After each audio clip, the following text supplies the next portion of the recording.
السلام علیکم، میں ہوں قاسم علی جاوید، پبلشرز بولتی کتابوں کے پلیٹ فارم سے آپ کو خوش آمدید کہتا ہوں۔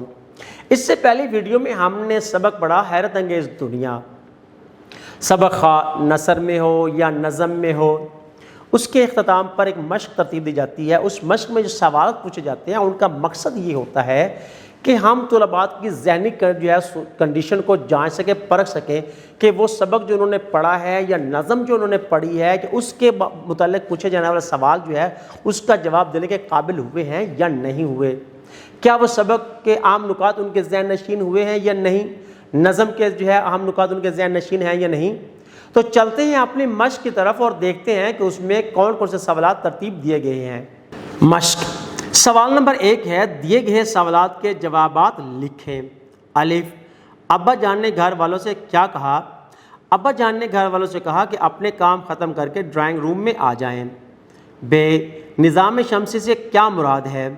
نظام شمسی سے مراد سیاروں کا مربوط نظام ہے جس میں یہ ساری کائنات چل رہی ہے، ہمارے زمین بھی اسی نظام کا حصہ ہے۔ ج، سیارہ کسے کہتے ہیں؟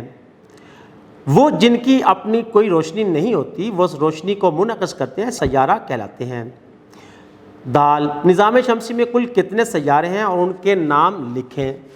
نظام شمسی میں کل 8 سیارے ہیں جن کے نام عطارد، زہرہ، زمین، مریخ، مشتری، زحل، یورینس، نیپچون اور وغیرہ ہیں۔ ہے، زمین کے علاوہ کسی دوسرے سیارے پر زندگی گزارنا ممکن کیوں نہیں ہے؟ زمین کے علاوہ کسی دوسرے سیارے پر زندگی گزارنا اس لیے ممکن نہیں ہے کیونکہ سورج سے دوری اور زیادہ قریب ہونے کی وجہ سے بعض سیارے زیادہ گرم اور زیادہ ٹھنڈے ہیں۔ سوال نمبر 2 ہے، درست جواب کے گرد دائرہ لگائیں۔ الف، ابا جان دفتر سے واپسی پر ساتھ لیتے ہوئے آئے۔ Television, telephone, projector, C D player. درست جواب ہے پروجیکٹر۔ ب، پروجیکٹر پر پہلا منظر نظر آیا، سرسبز میدان کا، اونچے پہاڑوں کا، سمندر کا، تاروں بھرے آسمان کا۔ درست جواب ہے تاروں بھرے آسمان کا۔ ج، سورج ایک ہے، ستارہ، سیارہ، دھومدار ستارہ، شہابیہ۔ درست جواب ہے ستارہ۔ د، ہماری زمین چکر لگاتی ہے مریخ کے گرد، مشتری کے گرد، چاند کے گرد، سورج کے گرد۔ درست جواب ہے سورج کے گرد۔ ہے، نظام شمسی میں کل سیارے ہیں 6، 7، 8، 9۔ درست جواب ہے 8۔ واو، سیارہ مشتری میں تقریباً سما سکتی ہیں 1000 زمینیں، 1100 زمینیں، 1200 زمینیں، 1300 زمینیں۔ تو درست جواب ہے 1300 زمینیں۔ سوال نمبر 3 ہے، درست جملے کے سامنے گڈ اور غلط جملے کے سامنے کراس کا نشان لگائیں۔ الف، ابا جان نے ٹیلی ویژن پر فلم چلائی، غلط۔ ب، کائنات کی ہر چیز خالق کائنات کی کاریگری کا بے مثال نمونہ ہے، درست۔ ج، اللہ تعالیٰ کی بنائی ہوئی ہر چیز میں کوئی نہ کوئی حکمت پوشیدہ ہے، درست۔ د، سیاروں کی اپنی روشنی ہوتی ہے، غلط۔ ہے، ہماری زمین ایک سیارہ ہے، درست۔ واو، سورج کے گرد 9 سیارے گردش کرتے ہیں، غلط۔ سوال نمبر 4 ہے، سبق حیرت انگیز دنیا کو غور سے سنیں اور آپس میں بات چیت کے بعد بتائیں کہ اگر زمین سورج کے بہت قریب یا اس سے بہت دور ہوتی تو کیا ہوتا۔ اساتذہ کرام جو ہے سورج اور زمین کے مابین فاصلہ جو ہے اس کے بارے میں بتلائیں اور بتلائیں کہ اگر بہت زیادہ فاصلے پر ہوتی تو زمین جو ہے وہ ٹھنڈک کی وجہ سے جو اس پہ زندگی کے آثار نہ ہوتے، اور زیادہ قریب ہونے کی وجہ سے گرمی کی شدت کی وجہ سے زندگی کے آثار نہ پائے جاتے ہیں۔ بچوں کو بار بار اس بارے میں جو ہے بتلائیں تاکہ بچوں کے ذہن نشین ہو سکے اور بچوں اس بارے میں پوچھنے پر جواب دینے کے قابل ہو سکیں۔ سوال نمبر 5 ہے، آپس میں بات چیت کریں اور بتائیں کہ ہم اللہ تعالیٰ کی دی ہوئی نعمتوں کا شکر کیسے ادا کر سکتے ہیں۔ اساتذہ کرام جو ہے وہ بچوں کو سوال کے بارے میں جو ہے وہ بتلائیں۔ یہ کردار سازی سے تعلق رکھتا ہے اور ہمارے ایمان کا جزء بھی ہے کہ جو بھی چیز، جو بھی نعمتیں رب کائنات ہمیں عطا کرتا ہے اس کا شکر بجا لانا ایک فرمانبردار بندے کی ذمہ داریوں میں سے ہے۔ اور یہ ہمارے ایمانی فرائض میں سے بھی ہے کہ ہم اللہ تعالیٰ کے جو ہے وہ نعمتوں کا شکر ادا کریں، یعنی اس کی عبادت بجا لاتے رہیں، اس کے احکامات کی نافرمانی نہ کریں اور اس کی بارگاہ میں ہر وقت جو ہے وہ سجدہ ریز رہیں، دعا گو رہیں اور شکرانہ کرتے رہیں۔ جیسے فرمان کبریا بھی ہے کہ اگر تم شکر کرو گے تو اللہ اور زیادہ جو ہے وہ عطا فرمائے گا۔ سوال نمبر 6 ہے، دی ہوئی مثال کے مطابق 5 مرکب الفاظ کے جملے بنا کر اپنی کاپی میں لکھیں۔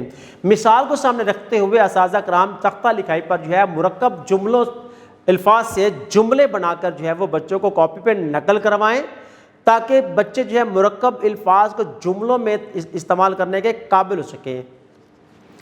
سوال نمبر 7 ہے، اخبار کے مدیر کے نام لکھا گیا خط درست تلفظ اور روانی سے پڑھیں۔ اساتذہ کرام کتاب میں دیے گئے اس خط کو جو ہے وہ فردر بچوں کو کمرہ جماعت میں کھڑے کر کے بلند آواز سے پڑھنے کے لیے کہیں۔ سب سے پہلے تو ضروری یہ ہے کہ پہلے آپ تختہ لکھائی پر جو ہے وہ خط کا لکھنے کا پورا طریقہ کار جو ہے وہ لکھ کر بچوں کو سمجھائیں کہ مقام روانگی کیا ہوتا ہے، تاریخ ہم نے کہاں لکھنا ہے، القابات ہم نے کہاں لکھنا ہے، آداب ہم نے کہاں لکھنا ہے، اور پھر تفصیل یا نفس مضمون ہم نے کس جگہ سے شروع کرنا ہے اور پھر اس کا اختتامیہ ہم نے کیسے دینا ہے۔ اس سے ایک فائدہ تو یہ ہوگا کہ بچوں کو خط لکھنے کا طریقہ کار بھی آ جائے گا اور ساتھ ساتھ پڑھنے سے ان میں الفاظ کا جو ہے وہ زیادہ سے زیادہ جمع ہو جائیں گے، ذہن نشین ہو جائیں گے اور پھر وہ اپنے الفاظ میں لکھنے کے قابل ہو سکیں گے۔ دیے گئے جملوں کو غور سے پڑھیں۔ ٹیپو سلطان بہت بہادر تھا، پانی بہت ٹھنڈا ہے، اسلم نے کالی پتلون پہن رکھی ہے۔ اوپر دیے گئے جملوں میں خط کشیدہ الفاظ کسی نہ کسی چیز یا شخص کی اچھائی یا برائی ظاہر کر رہے ہیں۔ وہ اسم یا جس لفظ سے کسی شخص یا چیز کی اچھائی یا برائی کی صفت یا خصوصیت ظاہر کی جائے اسم صفت کہلاتا ہے۔ اوپر دیے گئے جملوں میں بہادر، ٹھنڈا اور کالی اسم صفت ہیں۔ اسم موصوف جس شخص یا چیز کی اچھائی یا برائی بیان کی جائے اسے اسم موصوف کہتے ہیں۔ مثلا اوپر دی گئی مثالوں میں ٹیپو سلطان، پانی اور اسلم اسم موصوف ہیں۔ سوال نمبر 8 ہے، دیے گئے جملوں میں اسم صفت اور موصوف الگ کر کے لکھیں۔ اساتذہ کرام ان جملوں کو جو ہے تختہ لکھائی پر لکھیں اور اس کے بعد انڈر لائن کریں یا خانے یا کالم بنا کر جو ہے وہ صفت اور موصوف کا الگ الگ کریں کہ یہ صفت ہے اور یہ موصوف ہے، اور یہ صفت جو بیان کی جا رہی ہے یہ اس شخص کی بیان کی جا رہی ہے، اس چیز کی بیان کی جا رہی ہے، اس لیے یہ موصوف ہے اور یہ صفت ہے۔ اس سے بچوں کو جو ہے اچھی طرح جو ہے وہ سمجھ آ جائے گی اور بچے جو ہے وہ صفت اور موصوف کو الگ کرنے کے قابل ہو سکیں گے۔ سوال نمبر 9 ہے، دیے گئے سابقے اور لاحقے الگ الگ کر کے اپنی کاپی میں لکھیں اور ان کو اپنے جملوں میں استعمال کریں۔ اساتذہ کرام جو ہے لاحقے اور سابقے کے بارے میں پہلے بچوں کو بتلائیں کہ سابقہ کیا ہوتا ہے اور لاحقہ کیا ہوتا ہے۔ سابقہ جو ہے پہلے لگا کر یا اور لاحقہ جو ہے بعد میں لگا کر لفظ کو بامعنی بنایا جاتا ہے یا اس کے معنی میں اضافہ کیا جاتا ہے، اور پھر ان کو جملوں میں استعمال کریں اور جملے تختہ لکھائی پر لکھیں تاکہ بچوں میں یہ صلاحیت پیدا ہو سکے کہ سابقہ لگا کر جملہ کس طرح بنایا جاتا ہے اور لاحقہ لگا کر جو ہے وہ کیسے جملہ بنایا جاتا ہے۔ سوال نمبر 10 ہے، ایک پیراگراف میں تفصیل سے لکھ کر بتائیں کہ اگر آپ آسمان پر چمکتا ہوا ایک ستارہ ہوتے تو کہاں پر چمکنا چاہتے اور کیوں؟ یہ بڑا دلچسپ سوال ہے۔ ستارہ روشنی دیتا ہے۔ اگر ہمارے اندر تمام اچھائیاں پیدا ہو جائیں اور ہم جو ہے وہ احکامات خداوندی کے مطابق زندگی بسر کرنے لگ جائیں اور تمام قوانین میں جو ہمارے ترتیب جاتے ہیں، معاشرتی قوانین ہیں، معاشرتی قواعد ہیں، اخلاقی قواعد ہیں، ان تمام کا ہم جو ہے وہ پاس رکھیں یا ان تمام پر جو ہے وہ عمل کریں تو ہم بھی ایک روشن ستارہ ہی بنیں گے جو زمین پر چمکیں گے اور معاشرے کو روشنی دیں گے۔ سوال نمبر 11 ہے، اپنے دوست کے نام خط لکھیں جس میں اسے نظام شمسی کے متعلق معلومات فراہم کریں۔ خط لکھنے کا طریقہ کار بچوں کو سمجھایا جائے اور پھر نظام شمسی کے بارے میں معلومات بھی فراہم کی جائیں تاکہ بچے لکھ سکیں اور لکھنے کے قابل بھی ہو سکیں۔